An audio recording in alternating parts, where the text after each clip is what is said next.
All right, so I'm here with the guys from USS. Guys, thanks so much for joining me. First things first, welcome back to Kelowna. I know you've been here before. The first question I want to ask you is, do you have any really fond memories of Kelowna? Like when you hear Kelowna, you think, oh, I remember this one time. Well, the first time that we ever played in Kelowna was right on the lake for Kelowna. Second time. Well, what was the first time? Webster. Oh, yeah, that's right. You know what? I got hit in the head with a shovel by my grandmother a couple years ago, so I forgot about that one. We'll call Kelowna. We'll call Kelowna the official first on our own. And yeah, when I think of Kelowna, I think about Jason, Human Kebab Parsons, being crowd surfed right into the lake, which was just a magical moment. Except that what everyone didn't know was that the water was only about a foot deep. So he survived with only mildly sprained wrists. Not bad. Yeah. Pretty impressive, actually. Now, the next question I want to go on to, you mentioned Human Kebab already. Yes. Real name, Jason. Yes. Parsons. Yeah. So where does Human Kebab come into it? I have to ask. University joke turned alias, and I don't know, I just thought it'd be interesting to keep it, especially because we're an alternative rock band. How many Canadian alternative rock acts have handles? You really think about it. Yeah. You know, it's like Dallas Green, Emily Haynes. The band The Cupboards has a lot of handles. But at the same time, I mean, we're just. They do, don't they? Wow, that's amazing. I thought you were maybe just pulling my leg there. No, I am. No, I mean it. Both hands and with my legs like this. So it's a good job I wasn't like, yeah, I know those guys. I know those guys. You know. I interviewed The Cupboards last week. I got in the shovel too. Yeah. By my knit. No, in all seriousness, yeah, I kind of started as a joke, and then I performed under that moniker, and then just enter USS. I mean, our name alone is strange. You know, Ubiquitous Synergy Seeker. So I mean, it's, I guess, and then I mean, actually, Boo-Shultz is a very unique name as well. So, and so I guess it was just a compliment to that whole process to just keep the handle. I mean, at times, you know, you wonder if people take it seriously, but at the same time, like, I am who I am, and I'm proud of it. So whatever. Cool. Let's get the cliche questions out of the way right off the bat. USS, origin behind the name, Ubiquitous Synergy Seeker. What was the reason for that? Well, it stemmed from a dissatisfaction in life. Which is where our most great change can come from if you're brave enough to look yourself in the eye and say, I'm not happy with my life. And then I picked up a dictionary at the SHITTY job I was working and flipped it open to the word ubiquitous, which I'd never heard before, which meant everywhere simultaneously. And of course, synergy means to be greater than the sum of your parts, which is the ultimate definition of teamwork. And obviously, to seek is to be looking for something. So essentially, it's a paradox. Any great search in life is a paradox, because any spiritual search, you wind up coming full circle back to the realization that it was always right there in front of you. Ubiquitous Synergy Seeker is ultimately a very complicated way of saying something very simple, which is what the human mind does, is make something very simple very complicated. And ultimately, what we seem to do is to attract humans who seem to be searching for something, and what we do seems to satiate some type of quest for joy in life. So Cool, good answer, I appreciate it. Now the next question I want to ask you, you've got a new record on the way. Oh yeah. For guys that aren't familiar with USS, what's the one song that you guys have that you're like, you have to check this out, this is our best work, it best encapsulates our sound, give this a listen? Who wants to answer that one? I mean, at the moment, our single, This Is the Best, which is actually has become our biggest song to date, which we're so grateful for and fortunate enough to still be in the game this many years in. But I don't know, I guess it's like, it's most representative of where we came from and where we're going to continue to go.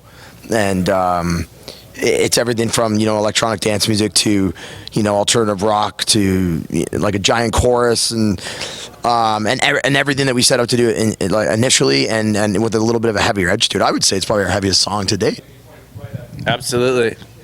It's definitely our most powerful catapult into a black hole, and then actually living to escape the vacuum of getting pulled into a permanent void. So let's talk about the new record then, because that track is off the new record, and you funded it via PledgeMusic. We did. What was the inspiration behind that? Was there grand thinking there, or was it just something you wanted to get on board with? Like, what was the reasoning? Well, we were either going to sell all my grandmother's possessions and not tell her, or do the pledge campaign. I think you made the right choice. I think so too. And it's just a beautiful thing. We have such an incredible audience who are just the most supportive, wonderful, enthusiastic people we could ever imagine. And it was something that is now available. It's in the public consciousness, and it's been a remarkable success. So we have been a band that's been able to stay independent through our entire history. That's pretty cool. And now this is this reality is really it's out there. So we just tapped in. Nice. Now, you've said that This Is the Best is your heaviest track to date. Yeah. Is that sort of indicative of what fans can expect on the new record?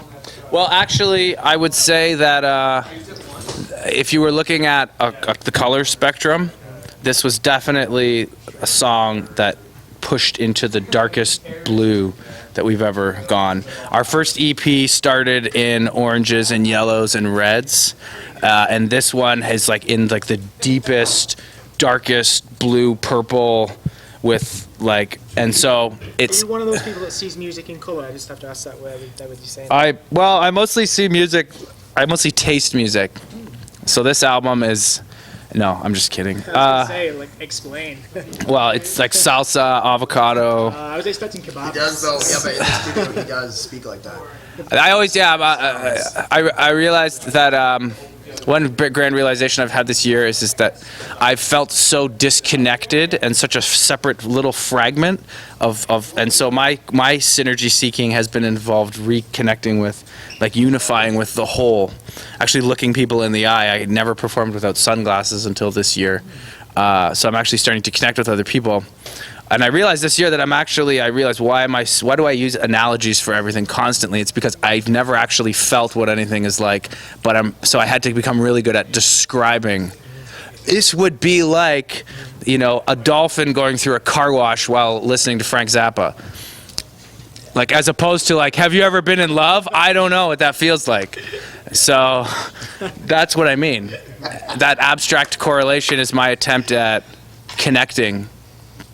And so just get back to what you're saying. This album, that song, This Is the Best, was my first time at really being honest with going to the darkest place that I could ever be and starting from there. Cool. So it's like waking up inside your worst nightmare and then getting back to your wildest dreams.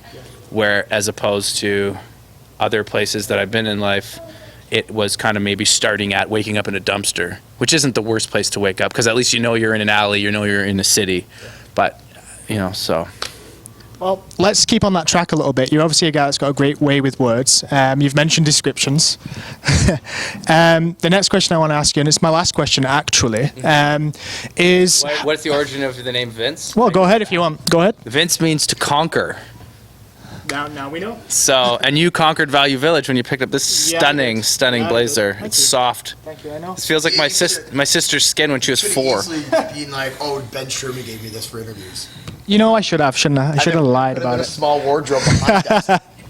The only trouble with this is, even though it was a great find, I can't go out in the rain with it, which isn't so much of a problem in Kelowna. Is that why It's you like moved suede here? shoes. Suede shoes are so beautiful in Exactly, theory, right? but in application, they're like waking up in a dumpster.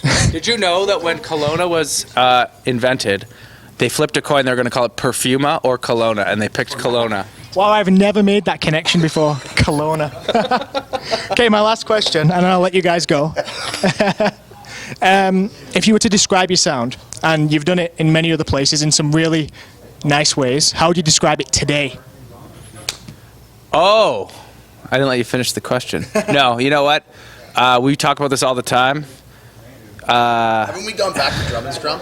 We went to Drum and Strum, but Drum and Strum is an extension of Campfire After Party. Right. Campfire After Party is probably the best descriptive of our band, simply because I play the acoustic guitar, and when you're sitting at a campfire, you cannot hide a song behind anything.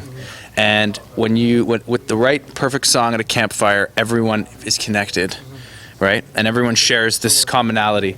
And yet when you walk into a dance club, you get the lights, you get the bass, you can go to a rave, you can be in your own, you can be with 1,000 people, you can be with your own experience, or you can feel like a part of a whole, right? Yeah. And similar to going to a rave where you can walk into all the different rooms, our style has been like that, where the thing that remains the same is there's an acoustic guitar and a song that can be played at a campfire, but it could be in the drum and bass room, the breaks room, it could be in the hip hop room, it could be in the, dolphin car wash room. Like, the options are, we've left our options, we've left ourselves at this incredible point of divergence, always being able to spread out like this, as opposed to having to constantly converge into this point, to specifically try to be something all the time. It's like that joke about the scarecrow. Cool. Did you hear about the scarecrow that won the Nobel Prize? He was outstanding in his field. Oh, I haven't heard that one. Damn it, I should have known it. Yes! We performed at a housewarming post-wedding party outside of Sherwood Park in Edmonton a few weeks ago. And it was the first time in 8 years that we performed with just the turntables, where the beats were coming from in loops and me dropping them, and on the fly, Ash picking songs of ours from over the years and just playing them acoustically. That's how we started. And just looking at each other and being like, whispering like this. Yeah, just playing at house parties in people's backyards with just his turntables and my guitar, and he just put on like a break beat from some. And there could have been a campfire there too. Yeah. And then there could be like party animals, 10,000 people at Sonic Boom in Edmonton the next day, and it was like, this is amazing. This is so micro, so macro. It's a microscope. It's a telescope. It's McDonald's drive-through and at a vegan yoga retreat. Well, I think we'll leave it there, actually, because that's brilliant. I loved it. Thanks, guys. Thanks so much for talking to me. Good luck tonight. Enjoy the show. Cheers. Whenever you guys are ready there. Yeah. There you go. Yeah, I am. I'm just looking up the origin of your name. Oh, interesting. From the Roman name Vincentius, which from the Latin vincer, to conquer.